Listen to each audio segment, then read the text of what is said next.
It is one of the most infamous and grisly murders of all time. January 15th, 1947, the body of an aspiring young actress was found next to the sidewalk on a vacant lot. The detectives arrive at the scene, and these are veteran homicide detectives who've seen it all, and they're shocked. They've never seen quite anything as horrific as this. It's a nude body of a young woman, carefully posed, not dumped, but carefully posed and positioned just off the sidewalk. Dubbed the Black Dahlia by the press, her body was mutilated and carefully posed like a mannequin in some sort of sick, surrealist art fashion. There are a number of photographs that his close friend Man Ray had made. One was called the Minotaur, which was a woman's body cut in half, posed with her hands over her head in a certain position like this. And the Minotaur, of course, was the beast, the monster from the labyrinth who devoured maidens. But the most unsettling details were never fully published. Carved into her face was the same iconic and disturbingly wide Joker grin, now popularized by A Dark Knight. New revelations in the case lead most researchers to believe the crime was committed by prominent doctor and underground abortionist at the time, George Hodel. Hodel's son, an LA homicide detective himself, confirms his father was the killer based on personal evidence and the case file. Come up with the fact that my father, Dr. George Hill Hodel, was the killer. The police at the time suppressed a full investigation into Hodel. But why? Could there be a wider conspiracy beyond just a lone psychotic? George Hodel's daughter, Tamar Hodel, accused her father of incest, mind control, underage orgies, and Luciferian philosophies. Basically, Dad's arrested and has a trial, 3-week trial. The jury comes back with a kind of a 45-minute OJ verdict and said not guilty. And this is despite the fact that we had 3 adult witnesses present in the bedroom during the acts, actually participated, involved in it. Many researchers now believe Hodel was working in tandem with a secret group of wealthy and powerful elites. Of course, Mom's connections, because she was married so long to John Huston, a lot of film people. Mom was a screenwriter, so lots of movie people were friends with my father, and he had all kinds of connections in the Hollywood filmdom as well as all over, power politics.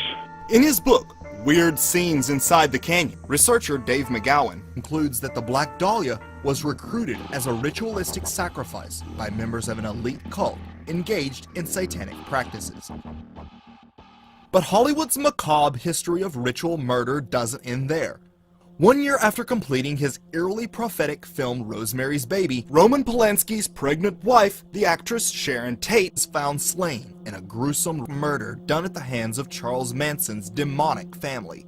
Could Tate's murder have been part of some type of sacrifice? The testimony of Illuminati occultist and whistleblower John Todd supports those allegations. They were rolled up. They were a contract. He was paid to do it. Tate was breaking away. Her husband knew about it. Her husband went over to establish an alibi in Europe. The money came down. $50,000 came down from Toronto to New Orleans, and poor Manson only got $2,000 of it by the time it went through all the sticky fingers. But that's what the Tate killings were about. The others just happened to be there. She wanted out, and you don't get out. And her mistake was she was having a baby, and she didn't want the baby raised up in it, and she wanted out. Her baby was what she cared about, and that's the information that I have on it. I belong to the New Orleans branch, and he was called a still disciple or an evangelist from the New Orleans branch of the process. Tate's face was also slashed, forming a smile similar to that found on the Black Dahlia. Say 6 months after the murders, you're in the Alps and consorting with these girls from the finishing school and so on. And I could see how you would sort of try to lose yourself like that, but is it wise to say so? Yes, it is wise to say so. Why not? Why wouldn't it be wise to say so? That's the way it was. That's the way it is, just different people have different way of seeing life and relationships. The history of ritual sacrifice among Hollywood establishment has led some researchers to speculate that certain levels require a blood sacrifice from their initiates. You want to operate in that $20 million club and higher, $100 million club where these brothers are operating in? Oh, you got to pay the price. You got to bond yourself to these people forever. You have to sacrifice. You have to cause death and suffering. And when you cause death and suffering, it's accredited to you, and that's more power that you get. According to one article, superstardom is reserved for those who take part in murder of a lover, parent, or sibling. Many see a familiar pattern among celebrities, in which a family member or close friend will die tragically or mysteriously, after which their career seems to take off. Jennifer Hudson wanted to be up in that space. Yep, her family got taken at it on some ritual killings. So we need to understand this particular thing. You're not going to operate up into the $50, $100 million club and you not pay the ultimate price now. Some insiders have risked a great deal to expose such practices, one of which is acclaimed director Stanley Kubrick. March 7th, 1999. Fans around the world mourn the death of one of the greatest directors of our time, Stanley Kubrick, a mere 4 days after the official screening of his controversial movie Eyes Wide Shut. Researchers believe Kubrick's death was no accident, and that the filmmaker was murdered for unveiling what truly takes place within the Illuminati. Then I went to technical services, where I was in charge of finding documents that you don't find in libraries, like where you put explosives on a bridge. Where's the best place to put an explosive on a bridge, and what kind of explosive do you have to get that goes underwater without it, destroying its effectiveness.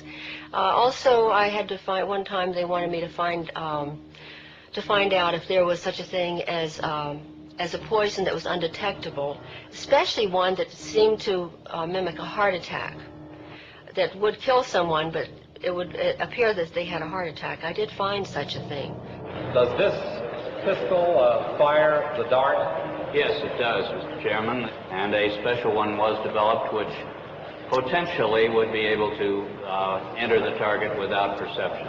The poison was frozen into some sort of dart, and then it was shot at very high speed into the person, so when it reached the person, it would melt inside them, and the only thing would be like one little tiny red dot on their body, which was hard to detect. There wouldn't be a needle left or anything like that in the person. But also the toxin itself would not appear in the autopsy? Yes, so that there was no way of perceiving that the target was hit. Researchers also believe the movie we see today is a significantly edited version of what Kubrick wanted the audience to see. But what could be so revealing as to result in the filmmaker being murdered?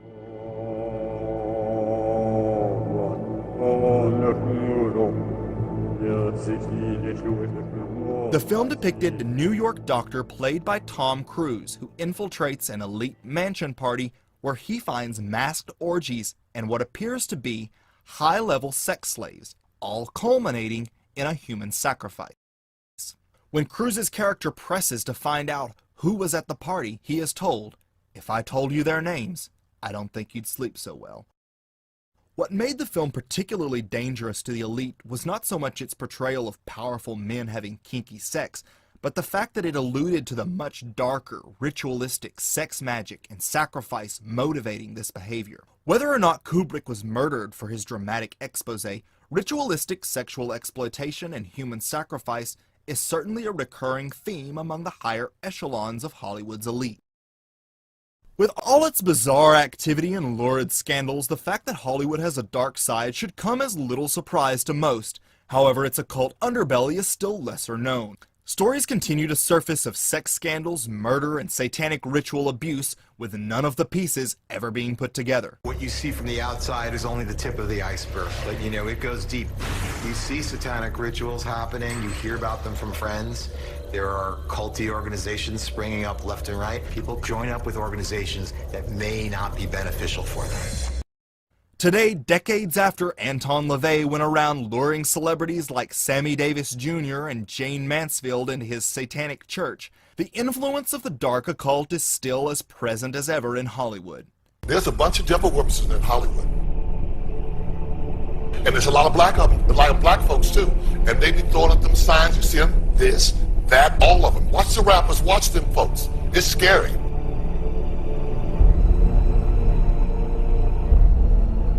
Well, what is this? Oh, the devil, the goat, be careful. It's very scary. That devil is real. A strange invitation to something called a spirit cooking dinner in the Podesta WikiLeaks sparked internet investigations which shed light on a demented yet artistically celebrated Marina Abramovic, whose artwork consists of her mutilating herself, carving pentagrams into herself, and other such acts. This insane woman holds sick rituals she calls spirit cooking, which involve themes of Crowley Satanism, specifically cannibalism. Our next question is by Marina Abramovic. I am obsessed with this woman. She is so incredible.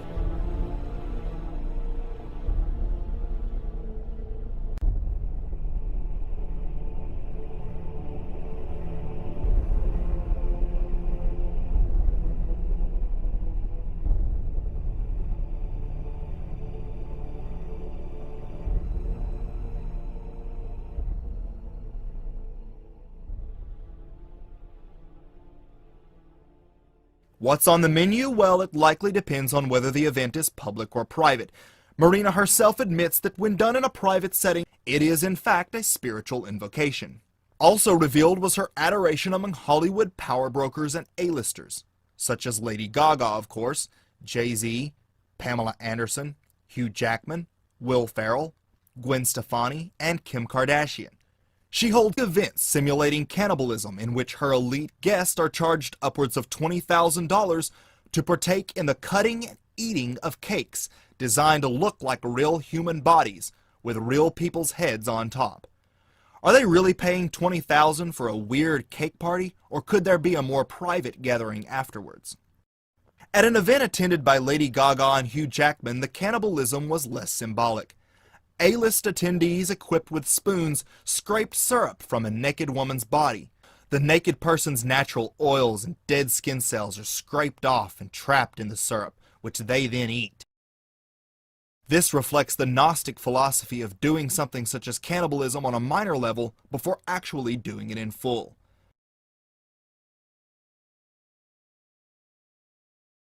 Also revealed in the Podesta WikiLeaks was the recurring use of certain words known to the FBI as child trafficking code words. These revelations shed new light on child trafficking among the elite, and Hollywood has its own dark secret hiding practically in the open. In recent years, it has become apparent that there is an organized pedophile ring operating at the highest levels of Hollywood, involving powerful moguls and A-listers. The people that did this to both me and Corey that are still working, they're still out there, and they're some of the richest, most powerful people in this business. When we return, the disturbing underbelly Hollywood doesn't want you to see. It's the big secret. Well, Nicole Kidman, his daughter, had her arms crossed and she was leaning against a wall and sneering at me.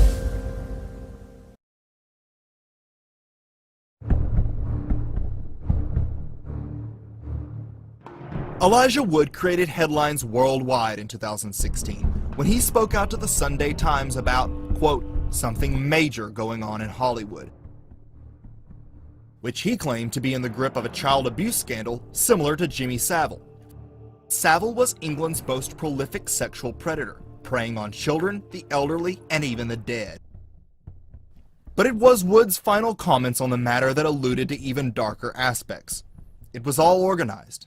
There's a darkness in the underbelly, he continued ominously. If you can imagine it, it's probably happened.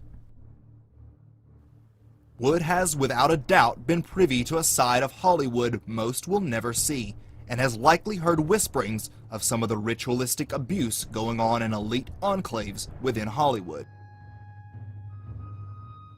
But Wood's revelations are hardly shocking given the sordid stories that have surfaced regarding sexual predators in the entertainment industry. Corey Feldman has no idea what it's like not to be famous. He was just 3 years old in this McDonald's commercial. McDonald's gift certificates. His roles defined the 80s. I literally was famous before I knew my own name. But being famous so young, he says, caused serious damage to him and his friends. I can tell you that the #1 problem in Hollywood was and is and always will be pedophilia. That's the biggest problem for children in this industry. The casting couch even applies to children. Oh yeah. Not in the same way. It's all done under the radar. Nobody talks about pedophilia. It's the big secret. And it's widespread? Oh yeah. I was surrounded by them when I was 14 years old. Surrounded. Literally. Didn't even know it. It wasn't until I was old enough to realize what they were and what they wanted and what they were about and the types of people that were surrounding me till I went, oh my God, they were everywhere like vultures. Vultures who Feldman says abused him and his best friend, the late child actor Corey Haim, his co-star in The Lost Boys. Feldman says the trauma of that pedophilia contributed to Haim's death. There's one person to blame in the death of Corey Haim, and that person happens to be a Hollywood mogul. And that person needs to be exposed, but unfortunately I can't be the one to do it. But the person that knows who did it and knows who he is watching right now, I guarantee you. Yeah. There was a circle of older men that surrounded themselves around this group of kids. And they all had either their own power or connections to great power in the entertainment industry. I'm saying that there are people that were the people that did this to both me and Corey that are still working, they're still out there, and they're some of the richest, most powerful people in this business. And they do not want me saying what I'm saying right now. Are you saying that they're pedophiles? Yes. And that they're still in this business? Yes. That's what, yeah. You talk to They don't parents. want me here right now. Trust Corey, me. They they're want me dead. But I'll tell you, don't go into it with naivety. Don't go into it thinking that it's all roses and You're sunglasses and damaging an entire industry. I'm sorry, I wanna I'm clear not up. trying You said to. that- I'm just trying to say that it's a very important, serious topic.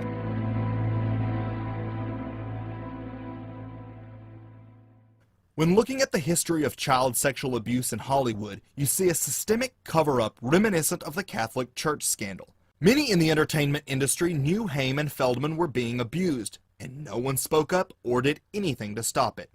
People talked about it like it was no big deal, admitted Little House on the Prairie star Allison Ingram. The word was, they were being given drugs and being used for sex. It was awful. These were kids, she said. Ingram's last bit of information about the children being drugged should sound familiar to those aware of Roman Polanski's drugging and rape of a 13-year-old girl. The acclaimed director fled to Europe after admitting to plying the young girl with Quaalude and having sex with her. 13-year-old girl, where he had sexual intercourse with her, sodomized her, gave her drugs, gave her alcohol. He got off with nothing. Nevertheless, the Hollywood establishment remains enamored with Polanski and want him to return. And the Oscar goes to Roman Polanski.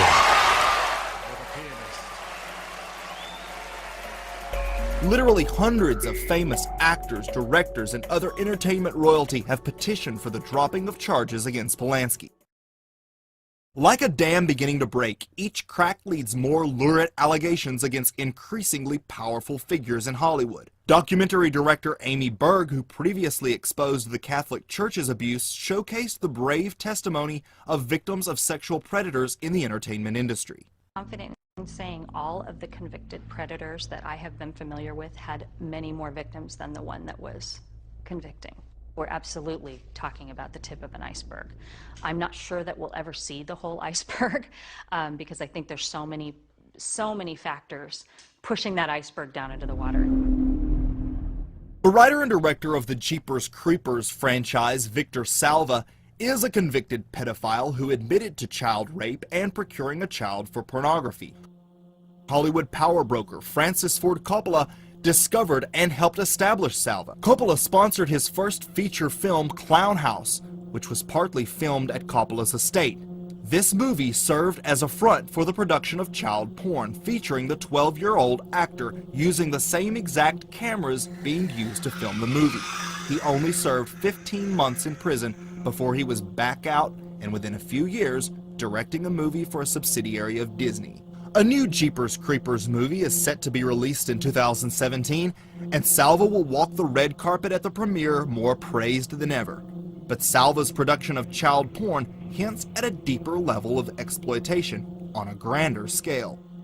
When interviewed concerning the Feldman allegations, former child star Paul Peterson told Fox News something very revealing, saying it would be really wonderful if his, Feldman's, allegations reached through all the protective layers and identified the real people who were part of a worldwide child pornography ring. This ring that Peterson is speaking of is what researchers believe to be the international network linking Hollywood with such high-profile predators as Jimmy Savile and Jeffrey Epstein.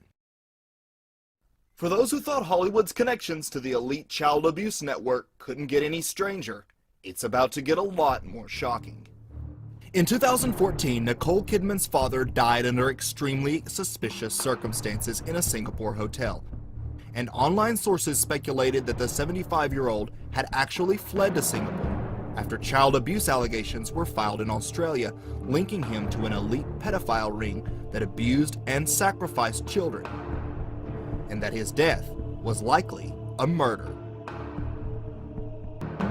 The unspeakable allegations come from Australian self-described whistleblower and MKUltra victim Fiona Barnett, who filed formal charges accusing Nicole Kidman's father, Anthony Kidman, a prominent clinical psychologist, of sexual and physical abuse as part of a child trafficking ring. I was seated in a chair, naked, tied to a chair, and Kidman was smacking me over the head really hard, and he was screaming at me, "Do you remember now? Do you remember now?" And meanwhile, Nicole Kidman, his daughter, had her arms crossed, and she was leaning against a wall and sneering at me in contempt. Mrs. Kidman washed and dried my clothes, and I was dressed, and Dr. Mark came and picked me up. She accuses Anthony Kidman of being a sadistic MKUltra programmer conducting mind control for the CIA, among others. But is there any truth to these allegations? First, consider who are the Kidmans. The Kidmans are actually an elite family themselves, being heir to Sir Sidney Kidman, one of the largest landowners in the world, on the same list as the Queen. Barnett identifies Nicole Kidman as being both a victim and abuser in this cult. Nicole Kidman starred in the movie Stepford Wives, which is all about mind control. For those who say I'm making this up, live it and then tell me I made it up. I just think that the whole idea of celebrity and fame has become really convoluted and, kind of bastardized, like whereas fame used to be the byproduct of success, and now it's the ultimate goal. And if your ultimate goal is to be famous, then you're gonna do a lot to get there, like sign your name in blood in a contract with the devil. Like you're gonna end up on a one-way street and it's going nowhere. Perhaps it was Marilyn Monroe herself who said it best. Hollywood is a place where they'll give you $1,000 for a kiss and 50 cents for your soul. The town certainly has a way of sucking the soul out of its victims. Whether it's a little bit at a time or with the stroke of a pen, Hollywood's legacy of lives discarded is irrefutable.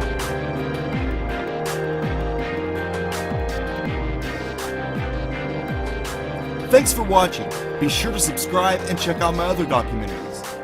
Have your own theory or entertainment industry story to tell? Share with us in the comments section.